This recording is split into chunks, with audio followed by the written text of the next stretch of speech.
नमस्कार दोस्तों, 4 नवंबर 1914 ब्रिटेन का एंडोरेंस जहाज कुछ तूफानी समुद्रों को पार करके दुनिया के खतरनाक और रहस्यमय कॉन्टिनेंट एंटार्क्टिका की तरफ आगे बढ़ रहा है।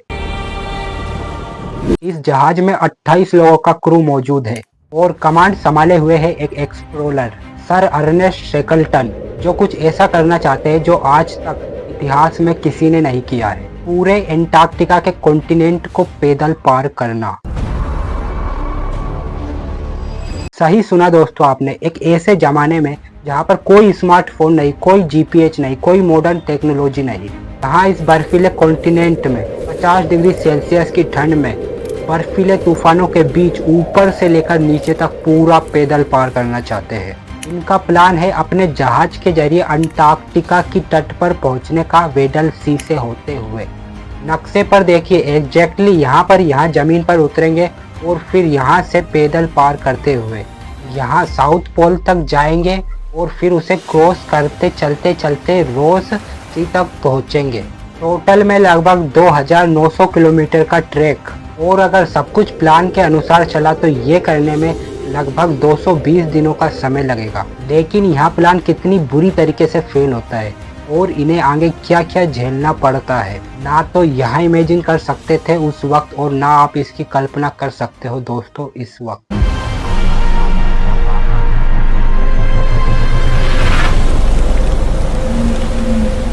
पाँच नवंबर 1914 ये एंडोरेंस जहाज साउथ जॉर्जिया आइलैंड के एक वेलिंग स्टेशन पर पहुंचता है। इनके रास्ते में यहाँ इंसानी दुनिया की आखिरी बस्ती थी। नक्शे पर अगर आप इसे देखेंगे तो यहाँ group of island south America की टिप पर मौजूद है। के नीचे आता है एटलांटिका का बाहर निकला हुआ हिस्सा, इसे अंटार्कटिका पेनिनसुला कहा जाता है, और साथ ही में है वेडल सी, एक ऐसा समुद्र जो तीनों तरफ से अंटार्कटिका की जमीन से घिरा हुआ है। इसकी वजह से यहाँ जमी हुई बर्फ आसानी से बाहर नहीं निकल पाती और बर्फ की एक डेस परमानेंट लेयर बन जाती है। इस दिन मौसम बड़ा खराब था और वेडल सी में कंडीशन इतनी ही खराब थी। वहाँ मौजूद लोग शेकलटन को कहते हैं कि इस मिशन को टाल दो, डिले कर दो, नहीं तो इस कंडीशन में वहाँ जाना बहुत ज्यादा रिस्की होगा। लेकिन शेकलटन अपनी जिद पर अड़े रहे। उन्होंने कहा कि कोई फर्क नहीं पड़ता, हम आगे चलते रहेंगे। 5 दिसंबर 1914 एंडोरेंस का जहाज आगे बढ़ता रहा, लेकिन जल्द ही वही हुआ जिसका डर था। वेडल सी में बर्फ उम्मीद से कई ज्यादा भारी और डेस निकली, लेकिन फिर भी शेकलटन आगे बढ़ते रहे। 18 जनवरी 1915 कुछ समय तक बर्फ के किनारे किनारे चलने के बाद यहाँ जहाज पूरी तरीके से बर्फ में फंस गया।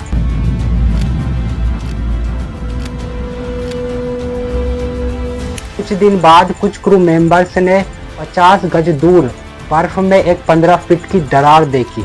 यहाँ छोटी सी दरार, यहाँ से निकलने की उनकी आखिरी उम्मीद थी। 3 घंटे तक इसको पूरी ताकत के साथ इंजन की फुल स्पीड में चलाकर जहाज को बर्फ से निकालने की कोशिश की जाती है,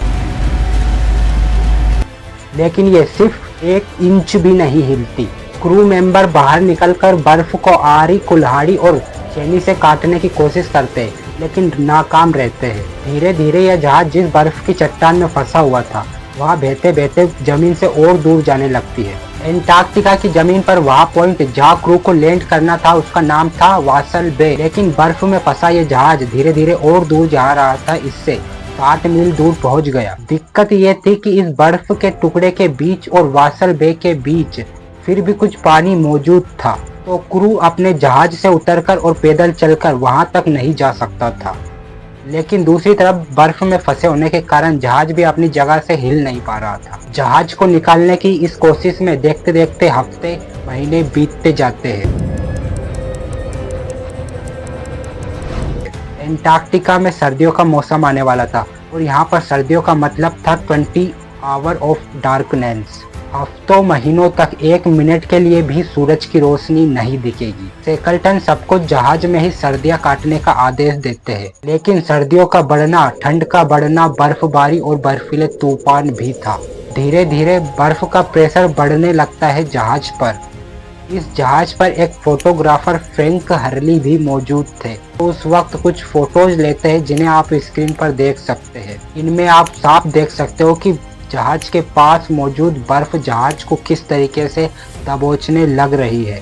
30 सितंबर 1915 जहाज के किनारों पर साफ दरारें दिखने लग गई थी, लेकिन क्रू को अभी भी उम्मीद थी। 24 अक्टूबर 1915 शाम के 6:45 पर अचानक से तेज प्रेशर की वजह से बर्फ फट जाती है और इसका एक टुकड़ा जहाज पर टूट जाता है। बर्फ की एक भारी चट्टान एंडोरेंस का स्टर्न तोड़ देती है, जिसकी वजह से पानी जहाज के अंदर घुसने लगता है। सभी क्रू मेंबर्स तुरंत काम पर लग जाते हैं और पानी को पंप से बाहर निकालने की कोशिश करते हैं। लगातार 3 दिन तक ये पानी को बाहर निकालने की कोशिश में लगे रहते हैं, लेकिन जितना पानी बाहर निकाला जा रहा था उससे कई गुना तेजी से पानी अंदर आ रहा था। तापमान -8.5 डिग्री सेल्सियस, लेकिन फिर भी क्रू के चेहरे पर ना कोई डर था और ना ही कोई घबराहट। कुछ लोग बाहर निकलकर बर्फ की उन चट्टानों को काटने लगे जो जहाज पर प्रेशर डाल रही थी, लेकिन ये भी ज्यादा काम नहीं आया। जहाज में पानी भरे जा रहा था, तेजी से भरे जा रहा था और जहाज में बर्फ का प्रेशर अभी भी कम नहीं हुआ था। आखिरकार शेकलटन हार मानकर क्रू को आदेश देते हैं कि जहाज को खाली कर दो, नीचे उतर जाओ। इस वक्त एक क्रू मेंबर टॉम मैकलोएड इस पूरी सिचुएशन को देखकर कहते हैं, अब मुझे नहीं लगता कि अब हम कभी अपने घर लौट पाएंगे। इस जहाज को फंसे हुए 9 महीने से ज्यादा हो चुके थे। 27 अक्टूबर 1915 एक धमाके जैसी तेज आवाज सुनाई देती है। शेकलटन पीछे मुड़कर देखते हैं तो उन्हें एक बहुत ही शॉकिंग चीज दिखाई देती है। जहाज का पिछला हिस्सा अचानक से 20 फुट ऊपर उठ गया है। रडर और स्टर्न पोस्ट उखड़ जाता है और जहाज की लकड़ियां टूटने लगती है और जहाज के पिछले हिस्से में बड़ी तेजी से पानी भर जाता है। थैंकफुली इस वक्त सारे क्रू मेंबर्स जहाज से बाहर निकल चुके होते हैं। कुछ ही देर बाद बर्फ पानी में बदल जाता है और धीरे धीरे जहाज का आगे का हिस्सा पानी में धंसने लगता है। इस जहाज के डूबने के साथ साथ एंटार्क्टिका को पैदल पार करने का सपना शेकलटन का टूट जाता है। लेकिन अब सवाल और भी ज्यादा गंभीर था, क्या अब जिंदा वापस लौटा भी जा सकता है? क्रू के पास कोई रेडियो नहीं था, कोई टेलीफोन नहीं, कोई जरिया नहीं बाहर की दुनिया से कांटेक्ट करने का। ये एंटार्क्टिका के समुद्र में मौजूद एक बर्फ के टुकड़े में फंसे हुए थे, एक ऐसा बर्फ का टुकड़ा जो पानी में बहे जा रहा था। इस टुकड़े पर एक बर्फ की एक बड़ी सी चट्टान मौजूद थी जिस पर क्रू अपना कैंप लगाता है। सबसे पहले अकाउंट्स देखा जाता है, आखिर क्या क्या चीजें इनके पास बची है, कितना खाना पानी इनके पास बचा है। इसका जवाब निकलता है इनके पास 3 छोटी बोट्स थी, एक स्लेज जिसके जरिए बर्फ में चला जा सकता था, कुछ जरूरी पर्सनल आइटम लोगों के और लगभग 1 महीने का राशन, सिर्फ 1 महीने का खाना। रात में सोने के लिए जगह भी कम पड़ गई, इसीलिए कई लोगों को बर्फ पर सोना पड़ा। ज्यादातर लोग एक दूसरे के साथ चिपक कर सोए ताकि ठंड में फ्रीज ना हो जाए। कोई और पास से गुजरने वाला जहाज इन्हें यहाँ पर ढूंढ ले, इसका चांस लगभग इम्पॉसिबल था क्योंकि यहाँ अटलांटिक के ओशन में थे। यहाँ कोई और जहाज नहीं आता। इन्हें इंसानों को देखे हुए 1 साल से ऊपर हो चुका था।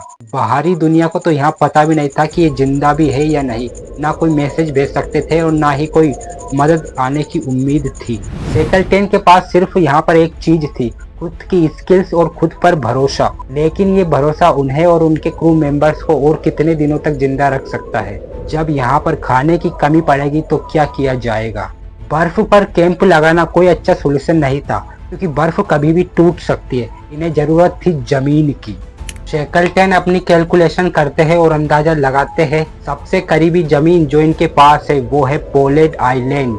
बर्फीले समुद्रों के पार करीब 550 किलोमीटर दूर अंटार्कटिका की टिप पर मौजूद एक आइलैंड। ये क्रू के साथ मिलकर फैसला करते हैं कि पोलेड आइलैंड की तरफ बढ़ने की कोशिश की जाए। सारा सामान बर्फ में स्लेजेस पर खींचकर ले जाया जाएगा। इसीलिए शेकलटन ने आदेश दिया हर आदमी 2 पाउंड तक का कुछ जरूरी सामान ही ले सकता है। कई लोगों ने जहाज से उतरते समय कुछ अपने पर्सनल आइटम भी ले लिए थे, लेकिन शेकलटन ने कहा कोई भी चीज तुम्हारी जान से ज्यादा कीमती नहीं है। शेकलटन अपने खुद के कुछ गोल्ड कॉइन्स और अपनी बाइबल को वहां बर्फ में छोड़ देते हैं। जहाज के फोटोग्राफर फ्रैंक हर्ली के पास करीब 400 फोटोज थी। फोटोज के नेगेटिव थे, लेकिन 2 पाउंड की लिमिट के कारण वो अपने साथ 150 नेगेटिव ही अपने साथ लेकर आ सके। यही 150 फोटोज बाद में दुनिया के सामने जाकर इस ऐतिहासिक घटना का सबूत बनने वाली थी। कुछ हफ्तों बाद खाने की कमी से क्रू के साथ आए कुत्तों के पपीज को मारना पड़ता है और कोई खाने का ऑप्शन नहीं था।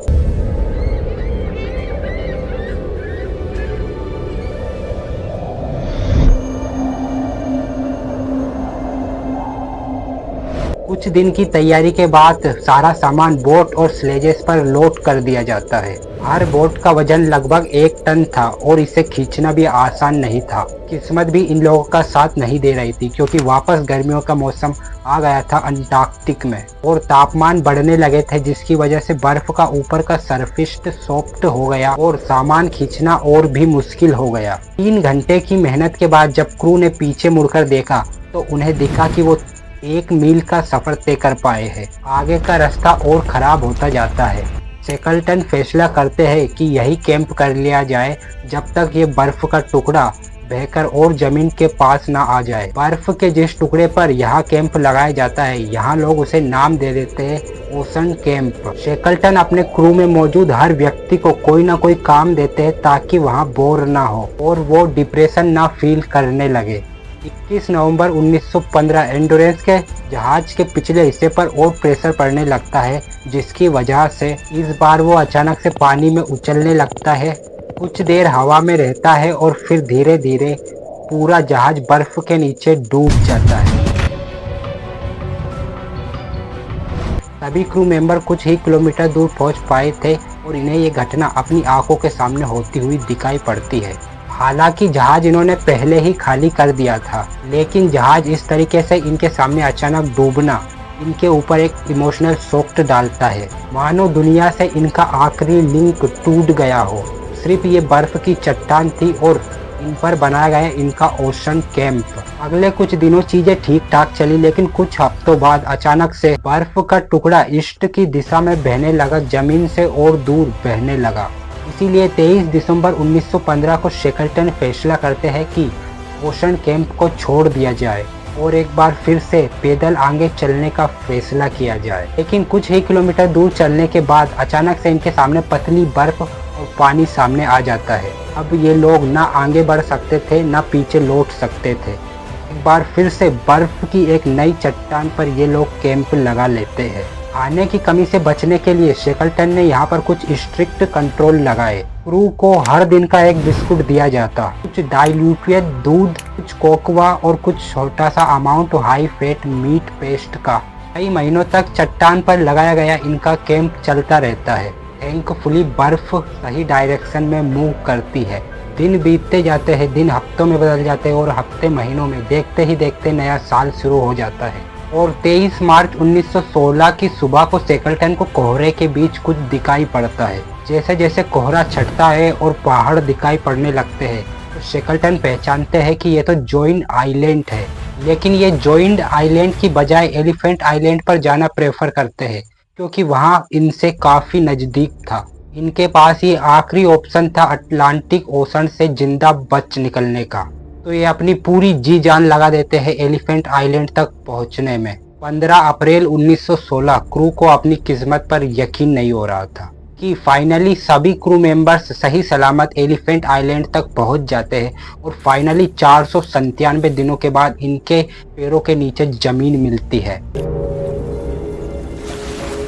Having been through hell, this desolate, uninhabited lump of rock seemed nothing short of heaven. ये फिर एलिफेंट आइलैंड पर पहुंचकर साउथ जॉर्जिया आइलैंड जाने का फैसला करते हैं। क्रू की हालत इतनी खराब हो चुकी थी कि सबको साथ ले जाना पॉसिबल नहीं था। शेकलटन ने फैसला किया कि वो 5 लोगों की छोटी सी टीम लेकर साउथ जॉर्जिया की तरफ जाएंगे। वहां पहुंचकर वो मदद मांगेंगे और जो दूसरी टीम जो आइलैंड पर रुकी है वही अपना कैंप सेटअप करेंगे। 24 अप्रैल 1916 शेकलटन अपनी 5 लोगों की छोटी सी टीम को लेकर साउथ जॉर्जिया की तरफ निकल पड़ते हैं। ये छोटी सी हाथ से चलाने वाली नाव में दुनिया के सबसे खतरनाक समुद्री रास्ते के अंदर घुस जाते हैं। इतने लंबे डिस्टेंस को पार करने के लिए ये बारी बारी से 4 घंटे नाव चलाते और 4 घंटे आराम करते। लेकिन इस छोटी सी नाव में आराम तो केवल नाम मात्र का था। उनका पूरा समय समुद्र की लहरों से जूझते हुए, उल्टी करते हुए और थकान से टूटते हुए बीतता है। अप्रैल का समय यानी अंटार्कटिका में सर्दियों का मौसम शुरू हो गया था। सूरज कुछ ही समय के लिए बाहर निकलता, बाकी 20 से ज़्यादा घंटे अंधेरे में बीतते। कुछ घंटों की सनलाइट उनके लिए बड़ी ज़रूरी थी। इसी की मदद से वो कंपास को चार्ज करते और दिशा का पता लगाते कि ये सही डायरेक्शन की तरफ जा ही रहे हैं या नहीं। घंटों तक ये नाव चलाते गए और ये घंटे दिन में बदल गए और ये दिन महीनों में, और ये गिरते पड़ते साउथ जॉर्जिया आइलैंड तक पहुंच गए। ये वही आइलैंड था जहां से 522 दिन पहले ये एंटार्कटिका के सफर पर निकले थे। खुशी की लहर दौड़ पड़ती है। शेकल्टन और क्रू मेंबर्स आपस में गले मिलते हैं, लेकिन इनकी ये लड़ाई यहाँ पर खत्म नहीं होती। एक्चुअली में साउथ जॉर्जिया का आइलैंड दोस्तों 100 किलोमीटर ज़्यादा से लंबा है। जहाँ से ये लैंड किए थे बोट से, वहाँ से इंसानी बस्ती का हिस्सा बिल्कुल इनके दूसरी तरफ था। नक्शे पर देख सकते हैं दोस्तों कि यहाँ कहाँ लैंड किए और इनसे इंसानी बस्ती कितनी दूर है। अब इस पॉइंट से व्हेलिंग स्टेशन तक पहुँचने के लिए इनके पास दो रास्ते थे। पहला, ये बोट में बैठकर 130 मील दूर ट्रेवल कर दूसरे हिस्से तक पहुँचते, या फिर दूसरा, ये पैदल चलकर आइलैंड के ऊपर तक पहुँचते। हालांकि पैदल चलने का रास्ता सिर्फ 29 मील का था। इन्होंने दूसरा वाला रास्ता चुना आइलैंड को पैदल पार करके व्हेलिंग स्टेशन तक पहुंचने का, और ये पहुंच भी गए। शेकल्टन अपने दो साथियों के साथ जब व्हेलिंग स्टेशन तक पहुंचे तो इन्हें पहचानना भी मुश्किल था कि ये इंसान भी है या नहीं। इनकी दाढ़ी बहुत बढ़ चुकी थी, इनके चेहरे काले पड़ चुके थे, सिर्फ आंखें दिखाई दे रही थी। स्टेशन पर मौजूद फैक्ट्री मैनेजर ने जब देखा कि ये तो वही शेकल्टन है, वही बंदा जो 2 साल पहले अटलांटिक ओशन में अपनी टीम के साथ लापता हो गया था। साउथ जॉर्जिया पर हर एक इंसान शेकल्टन और उनके क्रू की कहानी जानता था। अब इसे दर्दनाक घटना के नाम से जानते थे, वो आदमी जो अपने जहाज के साथ मारा गया। लेकिन इन्हें यकीन नहीं हुआ कि यही आदमी 2 साल बाद इनकी आंखों के सामने जिंदा खड़ा हुआ था। फैक्ट्री मैनेजर तुरंत इन्हें खाना और कुछ नए कपड़े और रात में सोने के लिए बिस्तर देते हैं। तीनों लोग नहाते हैं और शेव कर लेते हैं और अगले ही दिन ये नाव लेकर पहुंचते हैं और अपने 3 साथियों को भी रेस्क्यू कर लेते हैं। वही 3 लोग जो आइलैंड के दूसरी तरफ अभी भी इंतजार कर रहे थे शेकल्टन का। लेकिन शेकल्टन की असली चिंता थी एलिफेंट आइलैंड पर फंसे हुए इनके 22 क्रू मेंबर। उन्हें आखिरी बार देखे हुए 1 महीने से ज़्यादा का समय बीत चुका था। क्या वो लोग अभी भी जिंदा थे?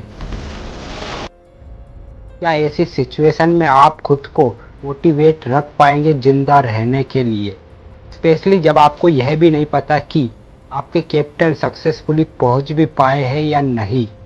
दूसरी तरफ से आपको बचाने या कोई आएगा भी या नहीं। सच सच बताइए कमेंट में लिखकर कितने समय तक आप सरवाइव कर पाएंगे ऐसे। शेकल्टन ने अपनी तरफ से पूरी कोशिश करी उन लोगों को जल्दी से जल्दी रेस्क्यू करने की, लेकिन जैसे ही ये जहाज लेकर वहां पर पहुंचे, एक बार फिर से ये जहाज बर्फ में फंस गया और दूसरी बार भी फंस गया और तीसरी बार भी कोशिश की तो भी फंस गया। 3 महीनों में तीनों बार बर्फ में ये जहाज फंसते रहे। जैसे जैसे समय बीतता जा रहा था, शेकल्टन की चिंता बढ़ने लगी। ब्रिटिश सरकार से वो रिक्वेस्ट करते हैं कि उन्हें एक आइस स्प्रिंग नाम का जहाज दिया जाए जो बर्फ में भी चल सके। उन्हें डिस्कवरी नाम का जहाज दिया भी जाता है, लेकिन उसे आने में हफ्तों का समय लगना था। पर शेकल्टन का इंतजार करने का मूड नहीं था। वो नहीं जानते थे कि ये कब तक सरवाइव कर पाएंगे। दिल्ली की सरकार से एक और जहाज की रिक्वेस्ट की जाती है। एक येल्चो नाम का जहाज दिया भी जाता है। 25 अगस्त 1916 ये इस जहाज को लेकर एलिफेंट आइलैंड की तरफ दोबारा निकलते हैं। करीब 6 दिन का इन्हें समय लगता है, लेकिन सक्सेसफुली 30 अगस्त को ये एलिफेंट आइलैंड तक पहुंच जाते हैं। इस आइलैंड पर जो उन्हें चीज दिखाई दी, उन्हें देखकर ये पूरी तरह दंग रह जाते हैं। असल में जो 22 लोग थे जो एलिफेंट आइलैंड पर वही फंसे हुए थे दोस्तों। शेकलटन जानते थे कि इन्हें एक लीडर की जरूरत पड़ेगी, नहीं तो ये अपने आप में डिप्रेशन होना शुरू कर देंगे। इसीलिए शेकलटन ने इनमें से फ्राइड वाल्ड नाम के बंदे को लीडर बना दिया था। ठंड, भूख और निराशा के बीच कैप्टन एक ही चीज दोहराते, सामान बांध लो दोस्तों, बॉस आज आ सकते हैं। बॉस यानी शेकलटन, पर बॉस नहीं आए। ये दिन हफ्तों में बदल गए और हफ्ते महीनों में बदल गए, लेकिन लीडर एक ही चीज दोहराते, सामान बांध लो दोस्तों, बॉस आज आ सकते हैं। हर सुबह फ्रैंक पहाड़ी पर चढ़ते और देखते कि कोई जहाज आया कि नहीं, लेकिन हर शाम को वो लौट जाते। हर एक दिन जो बीतता उन्हें यकीन होने लगता कि शेकलटन साउथ जॉर्जिया नहीं पहुंच पाए, उनकी बोट बीच में ही डूब गई होगी।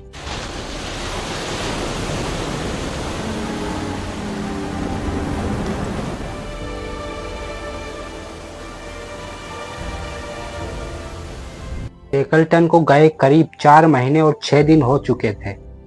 फ्रैंक वाइल्ड ने भी अब फैसला लिया कि अब आगे बढ़ना होगा। फ्रैंक के कहने पर इस बार सही में ये लोग सामान बांध लेते हैं, लेकिन किसी के इंतजार में नहीं, खुद अपनी नाव निकालकर कहीं जाने के लिए। लेकिन इससे पहले कि ये लोग एलिफेंट आइलैंड छोड़ते, इन्हें दूर समुद्र में एक नज़ारा दिखाई देता है। एक बड़ा सा जहाज इनकी तरफ बढ़ते हुए आ रहा है। ये जहाज था येल्चो। इस जहाज के करीब आते ही इन्हें दिखाई देते हैं अपने कमांडर और boss Shackleton. On duty outside, we heard a sudden yell. Wild, he shouted, Wild, there's a ship. Hadn't we better light a flare?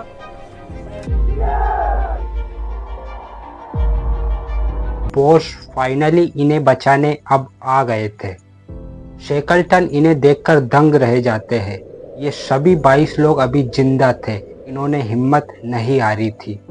लगभग 2 सालों तक बर्फ, पहाड़ और पानी से जूझते हुए शेकलटन और उनका क्रू फाइनली घर पहुंचते हैं। When we landed, they welcomed us so heartily that they nearly pushed us into the sea again.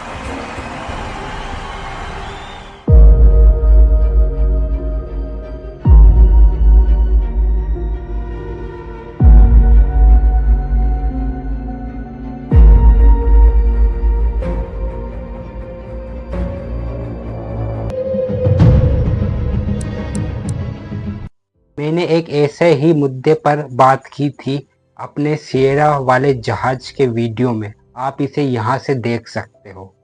मैं उसकी लिंक पिंट कमेंट में दे दूंगा।